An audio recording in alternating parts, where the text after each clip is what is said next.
Hey guys, so I want to talk to you not about the sirens, the chronic sirens, which I'm actually really starting to notice now. I want to talk to you about blood sugar, but a different sort of like from a different angle. Now, I very interestingly have had a few clients this week who are showing hypoglycemic symptoms. What is it? Nausea, sweaty, cranky as all hell. More sirens! More! I can't hear you. Fight or flight. So they're shaky, they're clammy, they've got like, cold clammy hands, nauseous, dizzy, mega cranky, super hungry. You know when your stomach growls beyond the loudness of the sirens? Like, that, pray tell, is most likely hypoglycemia, which is really bad because it shows that your ability to regulate your insulin is not working very well. Wow, there's some loud sirens. Okay, so basically your pancreas is going to release insulin within the bloodstream to get out that sugar over that 1 teaspoon. People think I'm nuts when I say this, but of course I use it to take things to the extreme.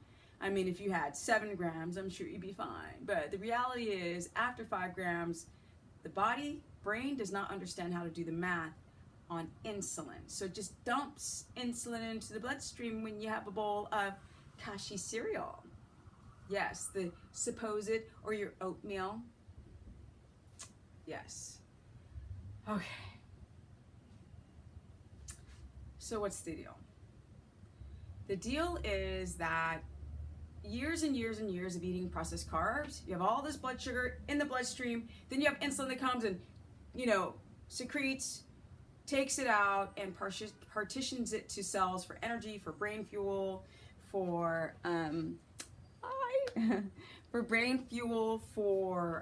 what else? For just storage, fat storage, for body fuel, for glycogen storage. Glycogen that's helping you contract your muscles and move around. Problem is that a lifetime of doing that, which I always say, you go up because you eat carbs, and then you have insulin and you crash. And the body's like, oh my God, I gotta release glucagon to get the blood sugar back up because I still have to go to work. I can't just go into a coma on the floor. And this goes up and then it crashes. Up and then it crashes. Well, all of a sudden the pancreas just always overdumps. Like you have a little bit of carbs, boom. Or you have processed carbohydrates or sugars, boom. And then you crash. When you get tired post lunch, that's like reactive hypoglycemia. It's happening right when you eat something. But a lot of people develop hypoglycemia when they're like running around during their day, they're doing shopping, they're doing their errands, and all of a sudden they get really crabby, or they kind of get shaky, or they kind of feel nauseated. The nausea with all the adrenaline trying to dump into the bloodstream so you don't, like I said, on the floor from just like no glucose to the brain.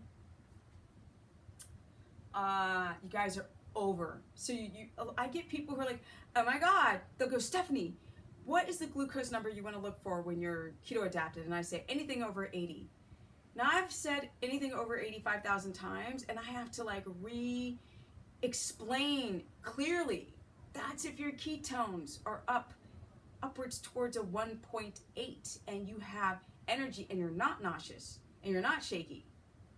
If you're good, you feel right, you've got energy for days. How many of you are there? Not many. So if you've got a blood glucose under 80 and even under 70 and your ketones are in the toilet, you're hypoglycemic. And even if your ketones are up and you're still shaky, you're still hypoglycemic. That means your glucose is low and your ketones are low.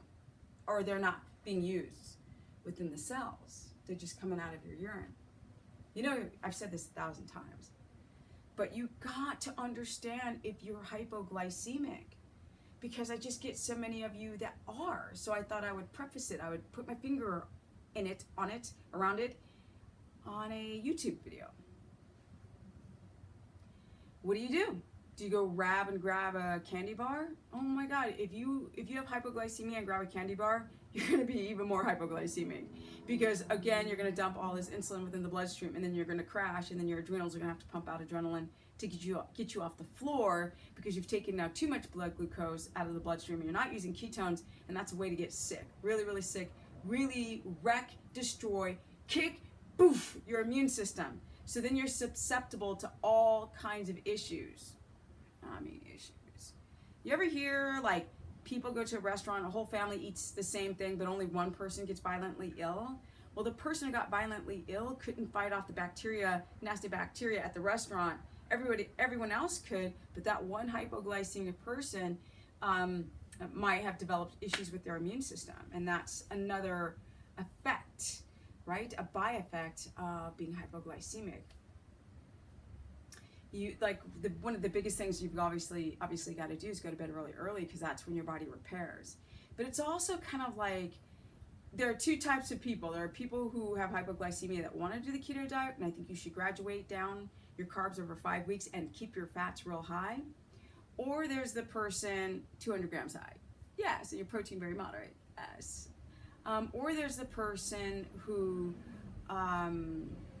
been doing keto for a couple months and they're still hypoglycemic. Those people, I ask, how much protein are you eating? How much fat are you eating? You know, are you eating a lot of cruciferous vegetables around that shaky time?